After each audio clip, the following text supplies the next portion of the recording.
Hi,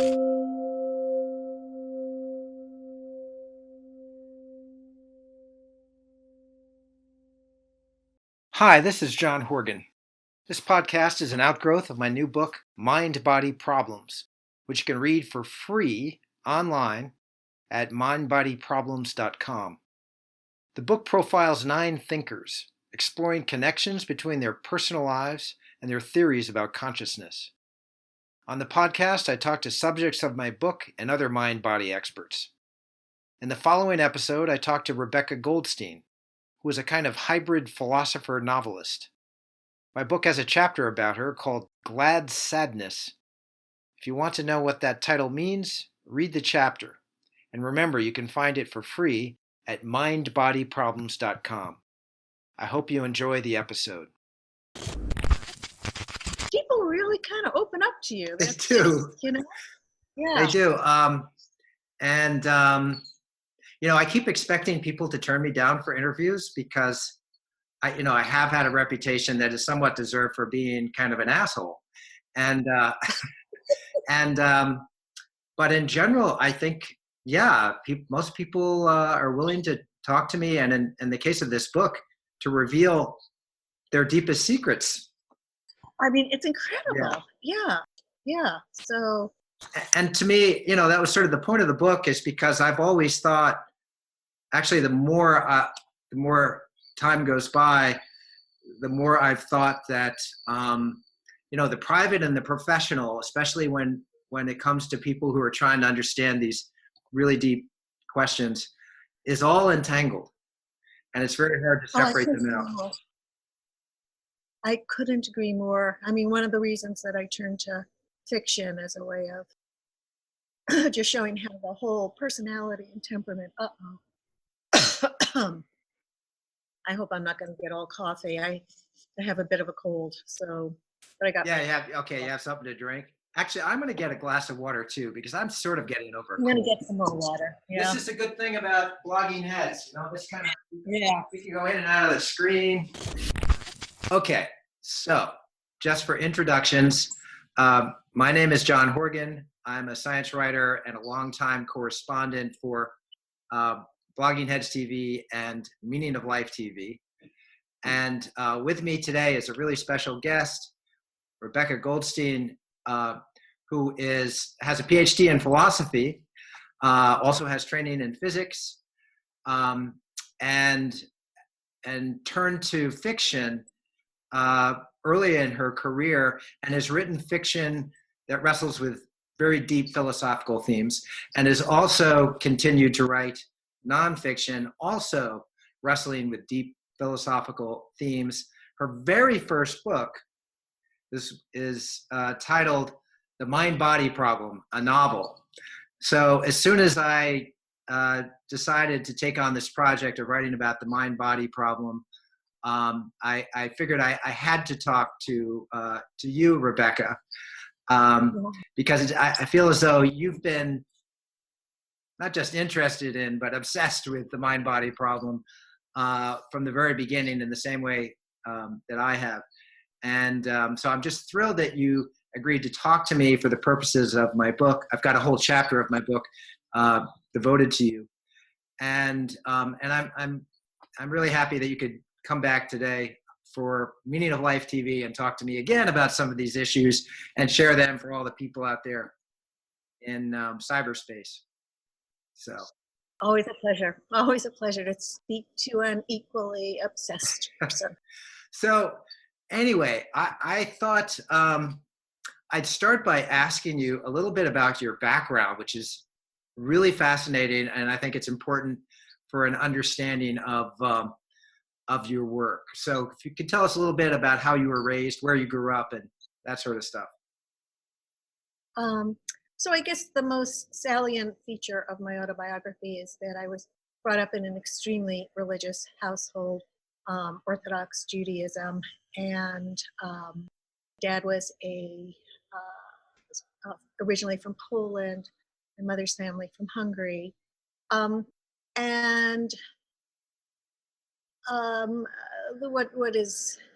we grew up in Westchester, which is completely misleading because it seems to imply great wealth. We were very poor. And my dad was a cantor. He fell back on his beautiful voice to support his fairly large family. And so we, given the degree of our religiosity, one would have thought we would be sent to religious schools, to yeshivas. But my family was way too poor. And so only the son of the family, there was one son and the rest were mere females. And only my brother, who's now a rabbi, an Orthodox rabbi, was sent. And I was sent to public school. So, which I loved, which I absolutely loved. So I was, but I was always very much the odd person out. So yeah, I was sort of certainly the only Orthodox Jewish kid, couldn't eat any of the snacks and all that. And also the only poor kid. My friends, when they would come to our house, would just be aghast. And so I decided very early that I could either die of humiliation. Also, my parents were so extremely different from everybody else. I could just die of mortification or embrace my difference and just run with it and see where it took me. It was a very scholarly family, but the scholarliness was all directed towards the men. It was extremely patriarchal. And that really irked me. I was very religious until about 13. And I sometimes wonder, try to play that counterfactual game, had I been born male, would I still be within that? But it was so irksome to me that that my intellectual curiosity was discouraged. My mother thought it would make it very hard to get me married off eventually. And it was just really something for her to be embarrassed about. Whereas my brother not. So there was, so that was a big motivation. I think just my resentment of the difference between the way I was treated. I thought once I entered into the great wide world, and it took some doing for me to get to college. I was eventually sent to a high school, an all-girls high school that was extremely Orthodox. It was on the Lower East Side of Manhattan, and I would commute in, and sometimes I'd go to school, and sometimes I didn't. It was just an utter waste of time. Usually I would just either hang out on the village, get into trouble, or more likely go to a library and try to get myself an education. I was desperate for an education. And then I did find my way to college thanks to those standardized exams. And I just, I just wanted to study everything and learn everything. It was a tremendous desire in me. At what age did you stop believing in God? You said, I think you were religious until you were about 13. Was that the turning point when you just couldn't believe in Judaic theology anymore? Yeah. So I think, when I look back, I think the crack in my faith came before that. When I was, as I said, my mother's family came from Hungary, and in 1956, when there was that short-lived Hungarian Revolution, a few of our relatives, well, two of them, who had managed to survive the Nazis, as most of the family did not, managed to slip out, and they stayed with us for a little while until they could get on their feet. And they spoke English. My mother did not speak Hungarian, so they spoke in English, and I was always eavesdropping about their stories. Their stories, they had been hidden, and they were telling these wild stories. It sounded like a movie about, the bad people and the good people who hid them. And this is, of course, during the Nazi period. And slowly I caught on, and slowly also I realized they were talking about all these people, these names, which I knew very well because everybody in my generation had these names. And then I realized we were all named after dead children. That was like an amazing moment, and I was me, Rebecca in the Hebrew, Rivka, named after a dead child, and my sisters and my brother, we were all. And so of course the great question was, how could this have happened? How could God, who pray to every day, and it was just such a mystery. And, what we call now, the problem of evil, and just writ large in a 5-year-old's mind, and kept asking questions, never got a good answer. At 13, I read Bertrand Russell's Why I'm Not a Christian. And my parents didn't mind. They didn't want me to be Christian. We're Jewish, right? So they were very liberal about what I could read. And he goes through all these arguments for God's existence and, destroys them. And the one argument that really just made all the difference in the world to me, his treatment of it, was the moral argument for God's existence. And, it's an old anti-argument for that. It really goes back to Plato and the Euthyphro. Of course, I didn't know that at that point, but he just destroyed this argument that there has to be God in order for there to be morality, which I just had come back to, having been raised on, God lays down the law without its moral chaos. And then when I saw you didn't need God for this, it was like, wow, it was such relief that, wow, the universe could be moral. As soon as we get rid of the idea of God, this awful God who allows children to be murdered, right? And so that's why I, at 13, when I read Bertrand Russell, Why I'm Not a Christian, that did it for me. What I find extraordinary about your work, though, is that you certainly haven't become an adamant atheist, that you write with great sympathy for people who are religious. So you've got some profoundly religious characters, especially in your book, 36 Arguments against the existence of God. And there's like 36 arguments for the existence of God. Excuse me, right. Which you proceed to knock down one by one. Yeah. And so I wonder if you could talk about that. Is that, you told me that your relationship with your father was very meaningful to you. You admired him greatly. So is that one reason why you have this, even though intellectually you don't believe in God, you have an emotional affinity for religion? Yeah. Well, my father, who died quite young, was and remains my hero. Is this man who, in the eyes of the world, was an utter failure. I mean, a cancer. I barely support his family. He was the most moral person I knew. It was he had this beautiful voice, the cantor. He had perfect pitch, and I always thought to myself, he has perfect moral pitch. I every time I was in a moral quandary, I would ask him a question, and usually he could just got right to the point. It was an amazing thing, better than any, great philosophical ethicist I've ever known. Like, there was just something, because he was filled with compassion and just generosity and expansive. And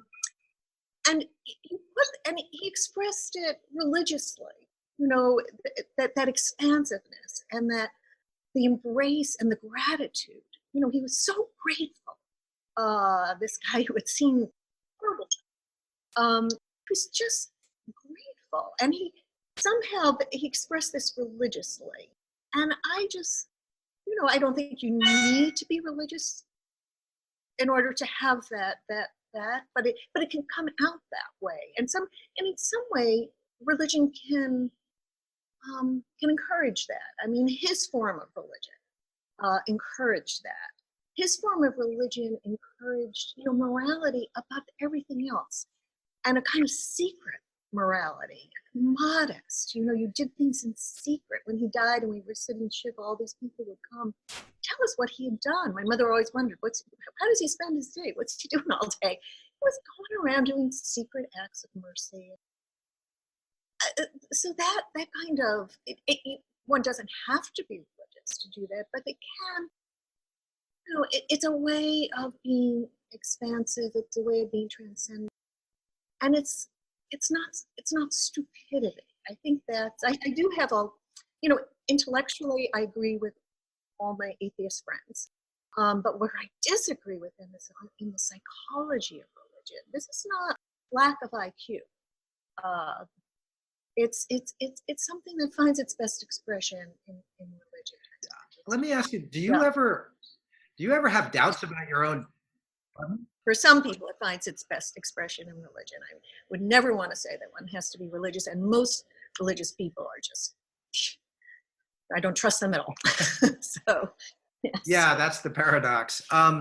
Yes. I just wanted to ask you if you ever have doubts about your own atheism, if you have doubts about your own doubt, if there are ever, so you call yourself an atheist, I call myself an agnostic. I hung out with Richard Dawkins at this Templeton Fellowship in Cambridge. This is back in 2005. And he actually said that he was not an atheist. He described himself as an agnostic because he said that he couldn't be absolutely sure that God doesn't exist. He just can't see any reason why God should exist. Yeah. And so I just wonder, what you're feeling. I would say, yeah. You know, they always say you can't prove an existential negative. You know, I'm an atheist when it comes to Zeus. I bet Richard Dawkins is too. I bet you are too. Put it this way. I would be so surprised to discover that this is a universe run by a God as it's described in the Abrahamic religions, right? I'm perfectly down with Spinoza's view of God, but in fact, I don't know if I'd say I'm a believer in that kind of God, but I have a lot of I have a propensity to believe it.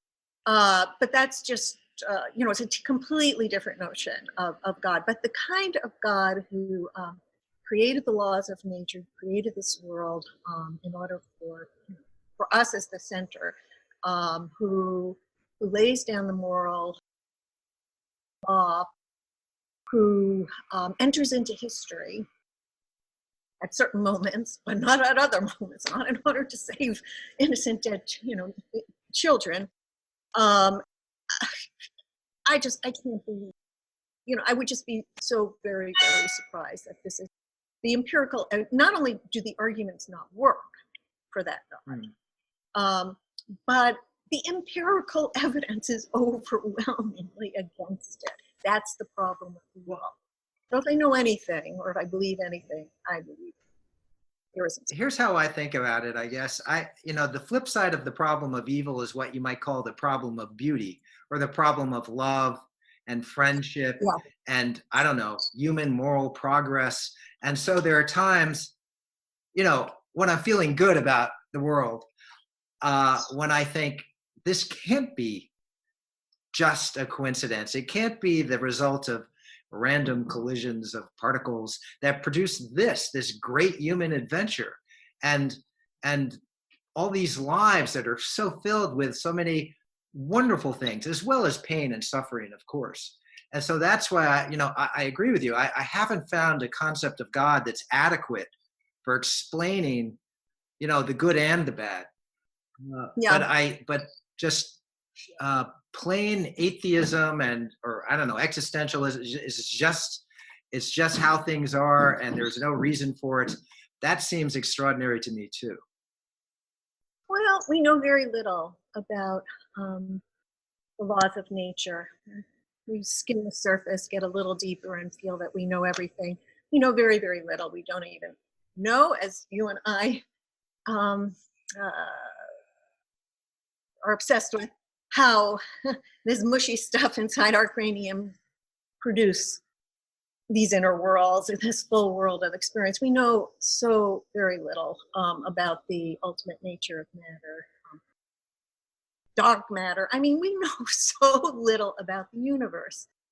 I don't, I to point to God as a way to fill up, the tremendous gaps in our knowledge just doesn't seem to me worthwhile. To me, it's amazing given where we came from. I spent some time with the chimps in first in Uganda and then in Tanzania, and see so much of us in it. It's an incredible experience. I can never look at our species the same way again. But it's amazing to me that we know anything. That we're do string theory and quantum mechanics and philosophy.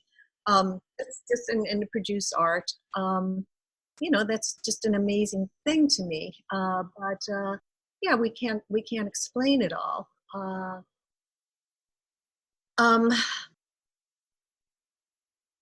And I do believe that evolutionary psychology, I think probably different attitudes towards it, but I think that it's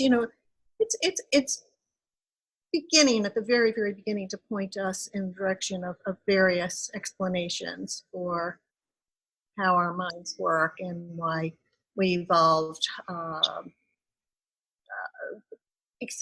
even the capacity for expansiveness, transcendence. I have to tell you that once when this was in South Africa, at the very tip of the Cape of Good Hope, I had been hiking and there were a bunch of baboons, a whole troop of baboons, and they all sort of settled and they were staring out at the ocean, at the sea, where there was the most, and they're very noisy and they're always, grooming each other and they're just, constant motion. And suddenly this hush fell over them because there was the most amazing transcendent sight. There was a rainbow and it was emerging out of the ocean. And I was there with my jaw dropped and they were there with their jaws dropped.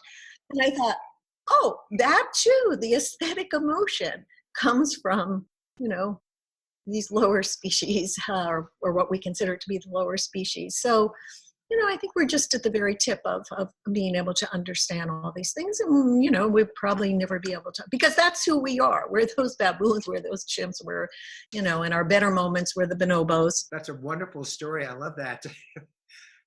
You and the baboons looking out at the rainbow. I have a friend, a philosopher named David Rothenberg, who is obsessed with, he's a musician himself, and he's obsessed with music in the natural world. And he wrote a book called Why Birds Sing. And he said, oh, I love him. I did him. Oh, yes. Okay. We used to be neighbors up in Cold Spring. Yes. And he's a great guy. Yeah. And so you might know, maybe you've even read this book, but the thesis is that, of course, the scientists are coming up with these evolutionary theories of birdsong, and it's got to be adaptive in this way. It's for attracting mates, or bird calls for warning about predators and things like that. And David is convinced that birds sing for the sheer joy of it. Yeah. He has that wonderful story about doing a duet, right? He was on his flute or something, and the bird is, and they're with a bowerbird, I think it was. Yeah. So the theme of that is that these other creatures, very unlike us, also probably have a sense of what we call beauty. Beauty, yes, and it's an aesthetic sensibility, and what's interesting is that they agree with us. Right. I mean, so even the theory of natural selection, and why did the birds develop these incredible colors and all of this stuff? Because those female peacocks find beautiful in the males exactly what we find beautiful in the males. And so there's just this sort of universality of aesthetic sensibility. I mean, it's pretty interesting. All of these things seem to point to are not being so very, very special. All species. I think there are ways in which we're we've evolved some quite special well, these very large brains of ours that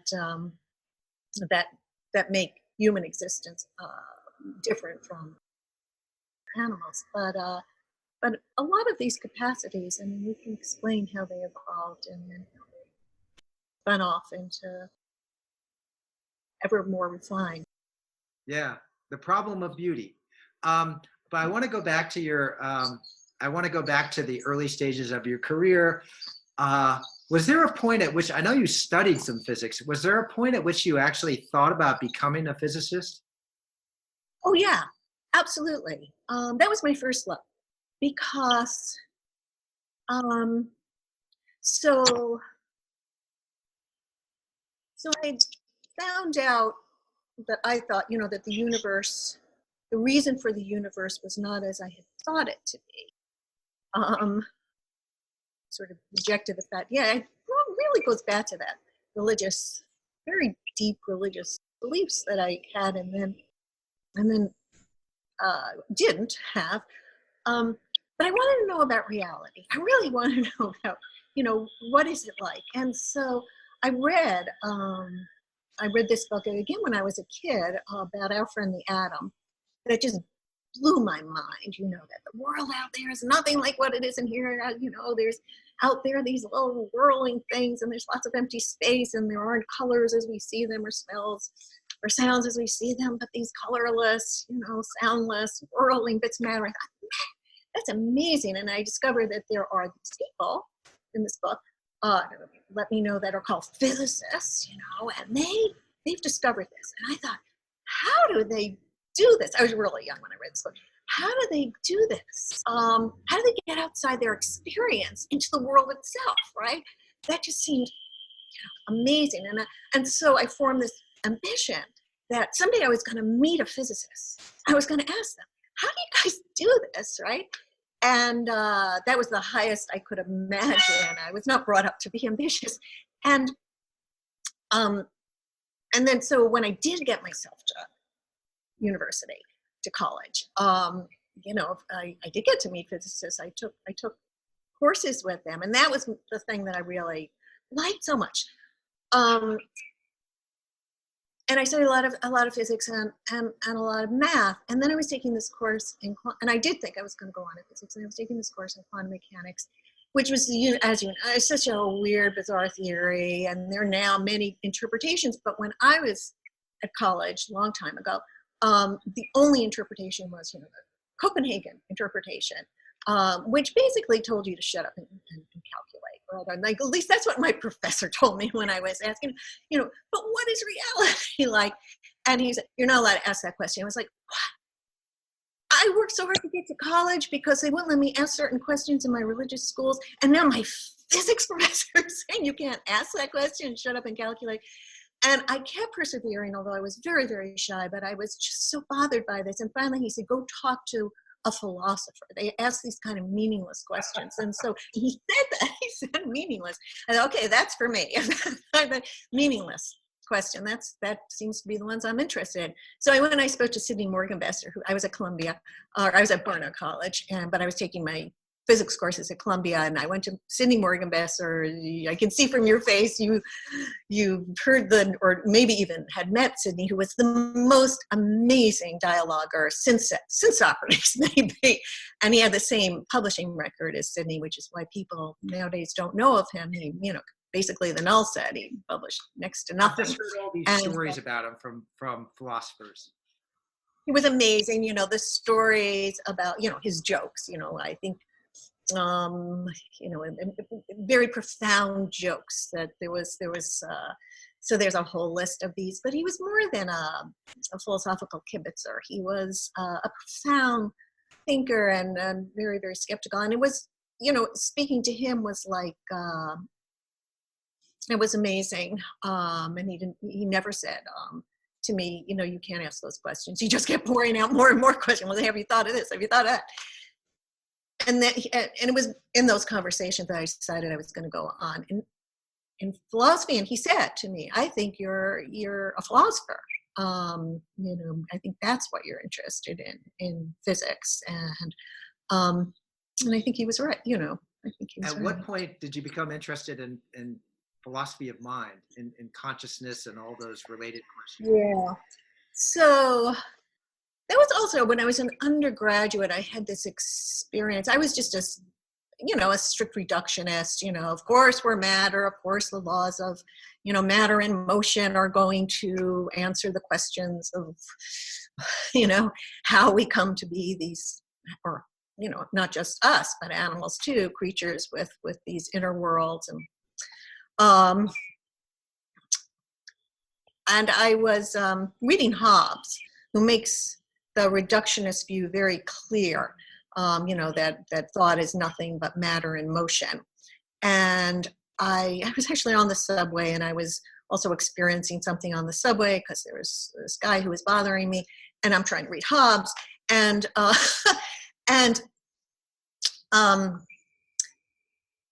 it was just this, something just sort of crashed through. It was like, wait a minute, here am I with all of this, like the what is it like to beingness of me at this moment. And if we knew the trajectory of it, if we knew everything that was going on with my neurons and everything that was going on, on the deepest level, just matter in motion, could it answer, all this tumult of feeling that I'm having right now, trying to read Hobbes and trying to, being annoyed by this guy and all of these things, right? No, and it just sort of crashed through the, what is it like to beingness of us at every conscious moment, the complexity and all this. And and it was probably the most exciting, next to reading Bertrand Russell, destroying my last argument for God's existence. It was the most exciting intellectual experience of my life. The world just changed for me. Reality just changed for me. I mean, that's such a huge thing when that happens, right? And it's such a high, it's just, yeah. So Almost a religious.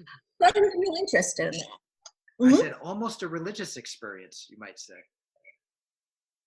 It's an intense ontological experience, right? And religion can be like that too. I think an intense ontological experience is something that covers, I think, both religious experience and these philosophical moments in one's life, even the moments when you realize, as it was for me, that there is no God, which I couldn't really call a religious experience, but it was an ontological, deep, involving everything, one's mind and one's passions and one's whole sense of oneself in the universe. I mean, it's just, yeah, there's an overlap with religion, sure. But is that what that experience propels you not only into philosophy, but into philosophy of mind? So you ended up at Princeton, of course, and Thomas Nagel was there.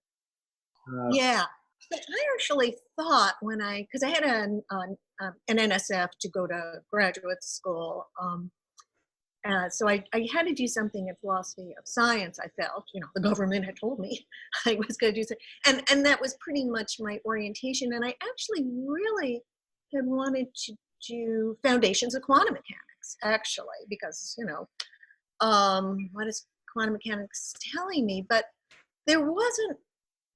I have to say, there really wasn't anybody at Princeton at that time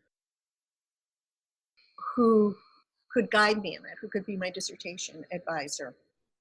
And so I had to get the lay of the land in philosophy, more or less. I think when I went to Princeton, first I was really uneducated philosophically.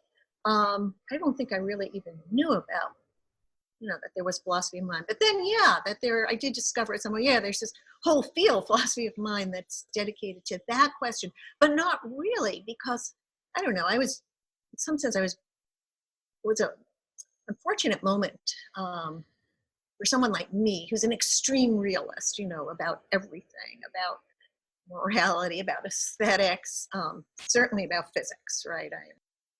I'm a scientific realist. Strong realist inclinations, and also about the mind, like consciousness. It's real. It's very real. It was not so in physics. It was an anti-realist moment. And in philosophy of mind, it was quite an anti-realist moment. People weren't really taking consciousness seriously at that. This was I was a graduate student between 72 and 76. And it was kind of behaviorism. I mean, there was, Willard Van Orman Klein was the dominant figure. Nobody really was talking about, what we now call the hard problem of consciousness, except Nagel. And then I read, because people actually, he published What Is It Like to Be a Bat? And some people told me about this. There were sort of jokes about it also among the graduate students. And I read it and I said, yeah, that's the problem. That's the one. So I ended up working with Nagel, and it was an anti-reductionist argument, trying to lay down. I came at it from, was mostly interested in physics, so I sort of came at it from trying to determine what were the conditions for reducing one theory to another, and I took as my model thermodynamics. And its reduction to statistical mechanics. So what was required in order to be able to say, yeah, heat is molecular motion? What are the conditions that have to be fulfilled? Have any of the theories of mind, functionalism, behaviorism, all the different central state, whatever, can't remember what they were all called then, but have they actually accomplished this reduction in such a way so that you could say, yeah, consciousness is nothing but this functional state? No. If we take physics as the model for reduction, for a successful reduction of one theory to the next, to another, to a more fundamental one, no, they haven't done it yet. So the problem, still remains. Yeah, so that was it. So I was able to fit it into a strict philosophy of science framework and not cheat the government by giving me this fellowship. That was very important to me. Well, so by the way, if you're wondering what that knocking is, I think there's some construction going on. This isn't one of these random things that happens in these conversations. Somebody's doing something in the apartment above me. But the question I wanted to ask you is, early on, did you have this conviction that, okay, so, the physical theories of consciousness so far are inadequate for coming up with an explanation where we go, okay, yeah, that does it. Now we know what consciousness is and what its relation to matter is. Were you sure that eventually such an explanation would be found and that you might be part of that? And so that would be one of your missions as a philosopher? No, certainly not the latter, because I stepped out of science and I figured, if science was going to do it, what the role of a philosopher was to say, not yet, let's look closely, what did you do? Not yet. And I do think that is part of the role of a philosopher, to really, look at the science and see what it's done and what it hasn't done, what it hasn't done. Scientists are often not so good at that, and seeing what it hasn't done. That's the philosophical question. But anyway, I was dubious that science as we know it could ever accomplish the final reduction, because the amazing thing that happened in the 17th century, which gave us the birth of modern physics, was isolating some features of our experience and saying, yeah, these properties really belong to matter, and others depositing in the mind. And what was the criterion of differentiation? Mathematics. Could you express these properties in mathematical language? And those were, and this starts really, I guess, with Galileo, who really creates the methodology of modern physics, which is using mathematical language to express certain of our experience and not others, and that only those that can be expressed mathematically. And that was, genius. It was amazing. It's how we got so far. But it meant, I think, that only certain properties of matter, ones that are susceptible to mathematical expression, we can discover, we can get a handle on, we can, through mathematics, we can define more non-observable properties, spin up, spin down, all of these, things that we don't see. The criterion is mathematical expression. It seems to me extremely unlikely that mathematics can capture all that there is to matter.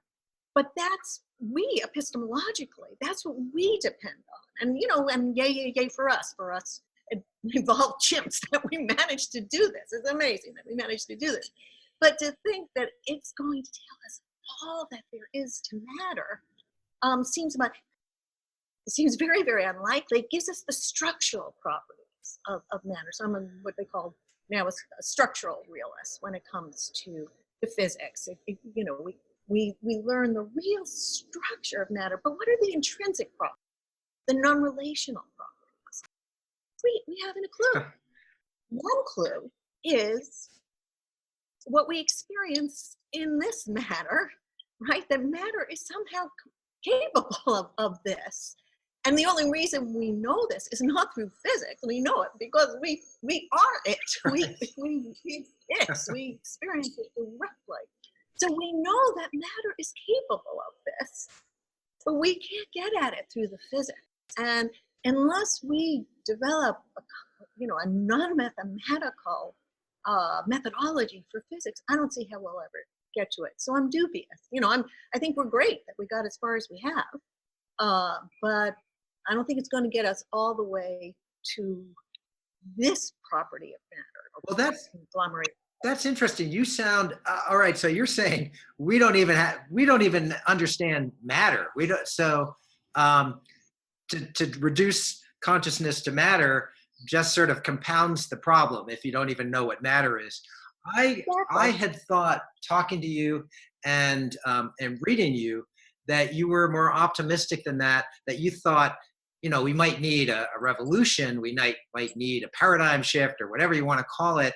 Maybe something like what Nagel was looking for in his book Mind and Cosmos, where he said materialism is just grossly inadequate for understanding the origin of life and the nature of consciousness. We need something more. We need new ideas to help us address these fundamental questions. I thought you were saying, yeah, we have to do something pretty dramatic, but eventually we will get there. We will have this understanding. Yeah. Maybe panpsychism would be part of it, but you're sounding a little bit more like a Mysterian. Maybe a Mysterian being the name for people who think that consciousness cannot be solved. I mean, I'm open to it. It's just a hard thing to say.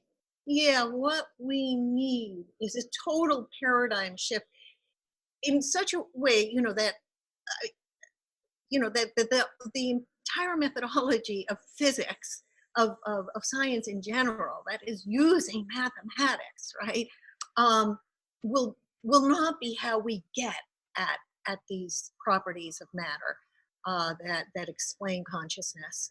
I mean, that's a pretty big thing to right on the agenda. It would have to be, a new Galileo at an entirely different way. Our physics training is not going to give that to us because, to be trained as a physicist is to be trained in this mathematical approach to matter. And so that's, there's no preparation for this within the sciences. In philosophy, it's some sort of preparation, but it's not a scientific maybe it'll happen. And if it does happen, maybe it will happen within philosophy. And Galileo was as much a philosopher as he was a scientist. That's where we really have the splitting of philosophy and physics, because in Galileo, because he really gives us a methodology, and then we, the scientists just plunge on. So here's an interesting, I'm thinking right now of Sidney Morgenbesser because, he was brought up. And one of the things he did in convincing me, because it was a little scary to me that, become a philosopher. I mean, that just sounded so nebulous. I mean, and although I did want to be someone like Sidney. And, but he said, it was the 1970s, and we were all very involved in politics. And he used this analogy for me. He said, scientists are like capitalists.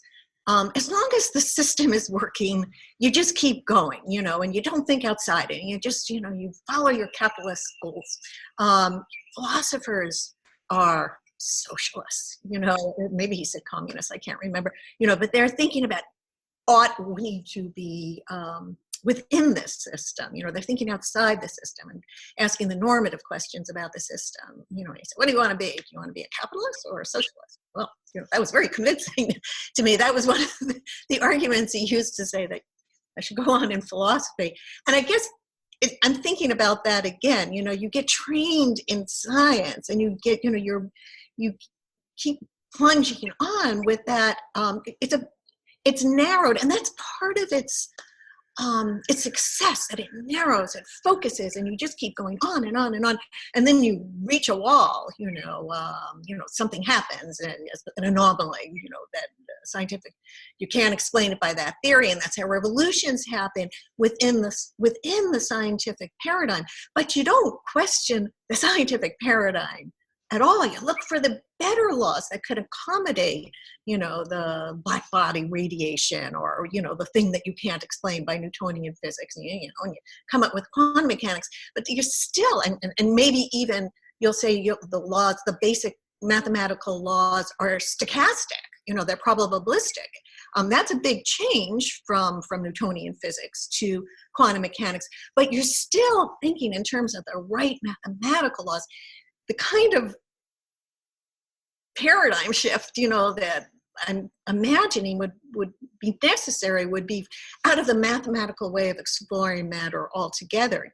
And, maybe we will come up with this, but so far not. Well, all right. So, I have all these different things that I could say in response to what you just said. I want to make sure that we talk about your turn to fiction. And it seems to me that it's related. Maybe we're talking fiction all this time. So if you could just say how you ended up writing a novel called The Mind-Body Problem, and then ended up becoming basically a novelist, although you still do write works of philosophy, and philosophy is a theme in your fiction. But how did that happen? How did The Mind-Body Problem come about? And why? What did you want to do with that? Still mysterious to me, to tell you the truth. Well, it was very, I did end up working with Tom Nagel, and wrote this dissertation, and then I got my first job as an assistant professor of philosophy. I always loved novels. I was not proud of that fact. I thought. There's this kind of hierarchy, people like me, that, math, physics, philosophy, and then everything else, right? It's just sort of, and, novels, which were just sheer, utter pleasure for me. Which I would read, but it was sort of, I kept it secret. It seemed to me to be not such a, an important thing. But I love them, and I consume them voraciously. I remember actually when I finished my dissertation, I was actually in Israel at the time, and I sent it back to Tom, and he, fine, he accepted it, and then I had been working so intensely on my dissertation that I hadn't read a novel. It was just a part of my steady diet to read novels, and it was in Israel, and English language books were extremely expensive, and it was literally, I had to forego eating in order to buy these novels, and I bought these big fat highly caloric, George Eliot's Middlemarch and Jude the Obscure, and, these 19th century fat novels. I just gorged on them. It was as if I had been without food. I love novels. And so maybe that was something. And then I remember I was in a lot of turmoil, emotional turmoil, when I wrote the novel. My dad had died. And obviously that was a huge thing, a huge loss for me. And I had also, I was a mother of a young child. And I was thinking about how clueless I was about these sorts of things, about how to mourn a father and how to raise a child. And I was kind of a very compartmentalized person, I think.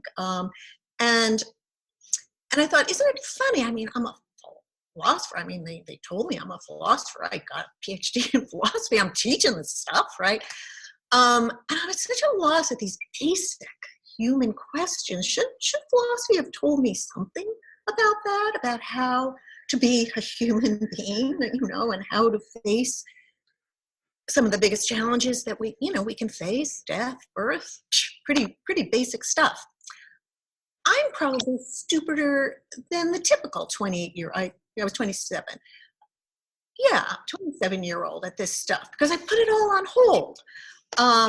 And so it seemed to me a strange thing. And suddenly, this entire novel just burst into my mind, right, of this woman who was maybe more in tune with her emotions than I had been, and had therefore been less successful in her philosophical career than I was, because these questions of sort of these existential questions had been front and foremost in her mind about what philosophy was supposed to be. So she went to Princeton, as I did, my protagonist, but she did very badly right there. And, everybody thought she was an idiot because she would be constantly asking these existential questions. So I guess I was trying to say something about, my own philosophical training and, what it had done to me and how it had left me at a loss. That's what I was thinking. I was thinking, why am I so stupid about these things, when I'm a philosopher, right? And I didn't know how to write about that philosophically because, I couldn't do it rigorously. And I just, so I turned to a novel. And I knew how to write it. I just knew how to write it because I had consumed so many of them. It just came very, very, very easily to me, that novel. Just poured out in 8 weeks. So, as you know, and the chapter that I wrote about your work, I suggest, I hope I made this clear enough, that maybe art, meaning, literature and the arts generally, is a better way of approaching the mind-body problem than science and philosophy. Both of them try to reduce the problem to this manageable size, and they have to come up with a very precise language for defining it and then going after it and trying to solve it in various ways. And so they don't do justice to it. Whereas art, and also they go in, they take on the problem with the goal of solving it. And maybe, the solution isn't going to come at the end of this particular paper or set of experiments, but this is building toward a solution that will surely come at some point in the future. Whereas the whole nature of art is to say, not this is how the world is, or this is just imagine the world in this way. And don't take this too seriously, but just go with me, suspend your disbelief, and sort of put yourself into the shoes of these characters, and I will help illuminate these profound human mysteries for you. And it seems to me the longer I think about the mind-body problem, consciousness and free will and morality and the meaning of life, the more I think that art is the way to approach them, and that even the sciences and philosophy, we should look at them as art forms at this point. In other words, they are saying they're just imagining possible answers to these deep human mysteries, and we should not take any of them too seriously. We should embrace them if they work for us, if they help us understand ourselves and other people. But we should not mistake anything that any scientist or philosopher or artist, anything that anybody says for absolute truth, because there is no absolute objective truth to the mind-body problem. So that was I guess I just wanted to get your reaction to that theme, which is, it's the theme of my book. Yeah. Well, I think, as far as certain problems that science really hasn't answered yet, and maybe never will, right? With my view of the limitations of science, is determined by its methodology, which is correct, perhaps never will. That one way of approaching these is through art. And all sorts of arts. I mean, but what art is able to do is, in a way that science can't begin to, because, well, that's the mind-body problem, is do justice to subjectivity, to the richness of experience, that lies in every individual. And whether it's certainly I love novels in particular, because to me they're really, that's the subject matter in a way. What is a character? How do I create characters? You could just keep creating endless iterations of oneself, and certain novelists do that. I find them extremely boring and irksome, right? But to be kind of novelist that I like to read means that you are able to enter into the reality of subjectivity of many different kinds. This is a tremendous capacity that we've evolved, and we all have this. Children have at a very early age a theory of mind, of something of what it's like to be the other, and so they can. All sorts of experiments that the psychologists do show that it kind of emerges around 2 years old, where they see something, but they know, and so they know something, but somebody else who hasn't seen it won't know it. So they've already got this notion of what it's like to be me, given my experience. What I've just seen is different from what it's like to be her. They do it with puppets, with games. It's fantastic experiments. But this is something, and I don't think it, animals have it to a certain extent too, a theory of mind of knowing what it's like to be others. But we have built on this thing, and art is the expression of it. Art is the expression of it, as is morality, right? So I mean, to me, also the novel, or art in general, this experience of the reality of the other, as real as your own reality. This is a great moral lesson to be had, and and I think so. There's it is the moral lesson, that every individual's subjectivity is as real to them as yours is to you, and it matters, right? As much as yours does, it does. I mean, if we just really appreciated that,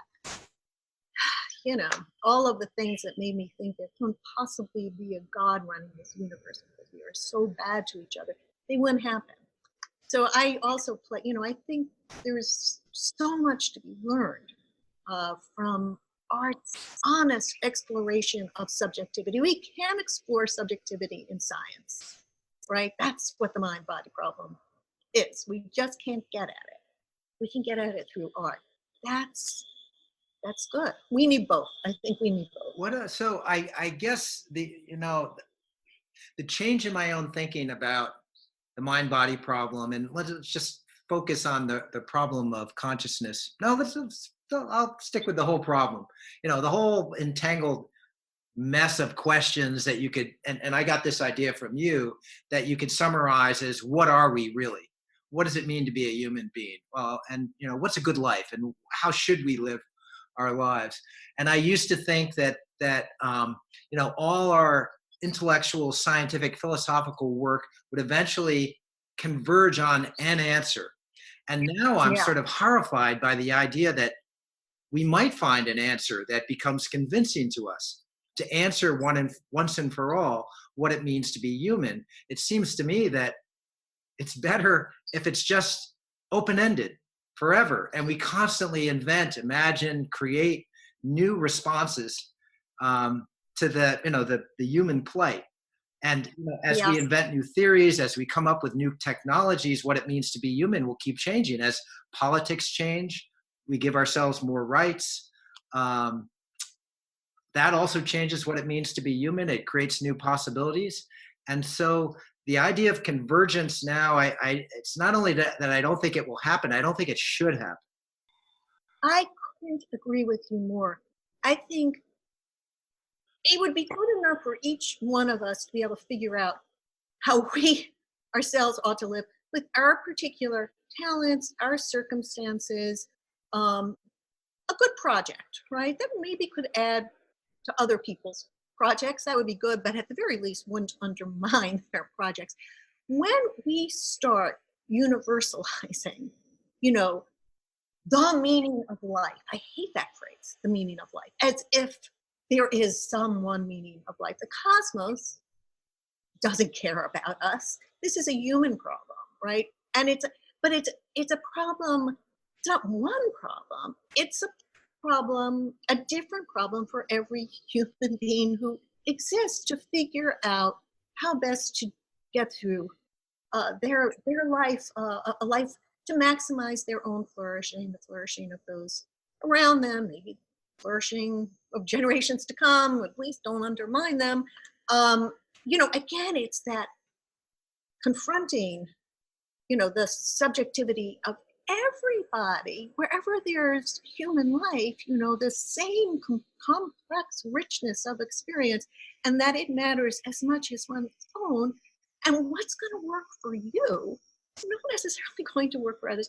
I think this kind of false universalizing, oh, it works for me. And I see it everywhere. I call it the Mattering Map, which is an idea I came up with in that first novel, the Mattering Map. But all these different places, where well, this is my project. This works for me. This makes, this gives me a sense of really getting on with my life and flourishing, whether it's science, it's art, it's dressing stylishly. I mean, it's being a gamer, being a surfer. I know I have a summer house out in Cape Cod, and I know a lot of surfer dudes. I mean, that's the meaning of life for them. The wave, the next wave is, there was just a terrible situation in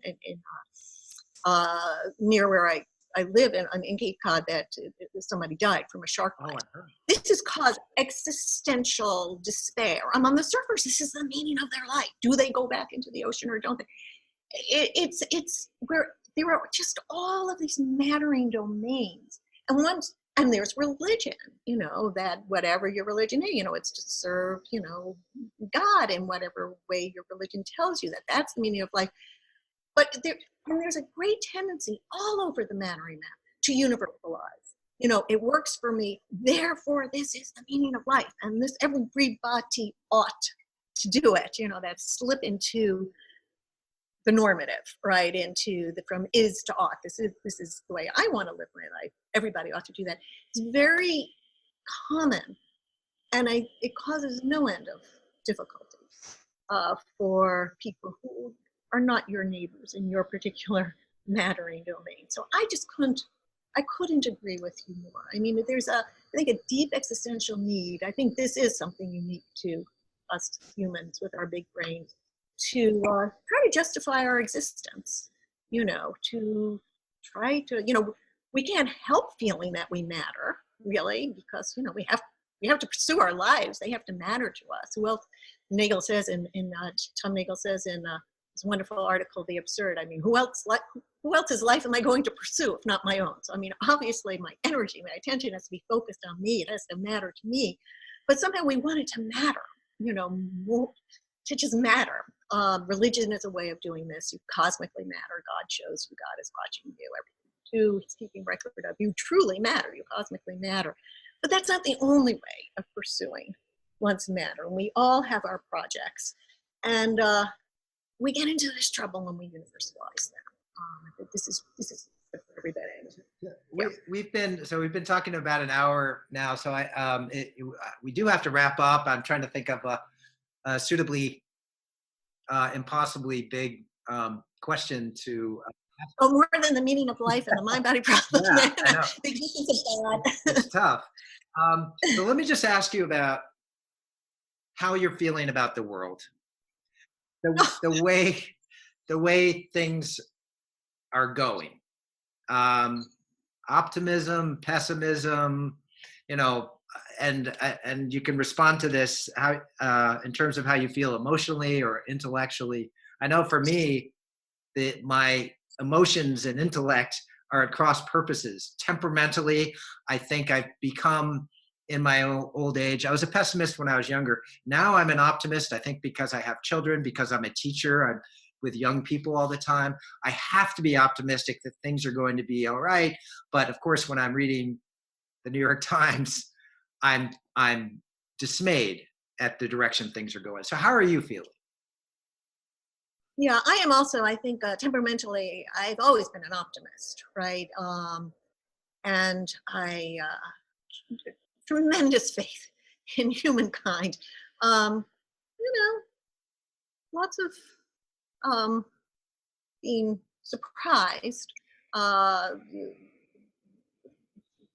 things that people don't live up always to what one imagines they will be like. But I am an optimist.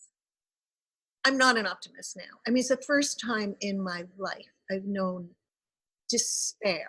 I keep thinking, I feel so sorry for people who are dying at this particular moment, not knowing, are we going to get out of this?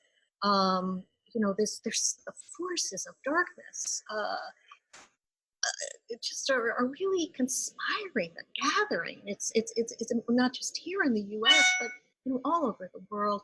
And what a horrible. I'm determined to live at least until we see our ways out of this. I'm an optimist enough so that I think we will. But one of the things, and I guess one ought to always have been aware of this, is how fragile our progress is. It's been slow and laborious, and we've had terrible experiences, including the Holocaust, and other genocides, the worst kinds of experiences that there can be, which is this false universalizing gone amok. This is the way to make yourself matter. You're the master race. You're the this or that. This thing that we were just talking about, how false universalizing is you got the real potential for evil here. But that we've learned, and we created institutions, democracy and universities and human rights. It's taken us a fucking long time to get to this idea that we all matter, right? But okay, and then we try to build it into institutions, but it's all very fragile.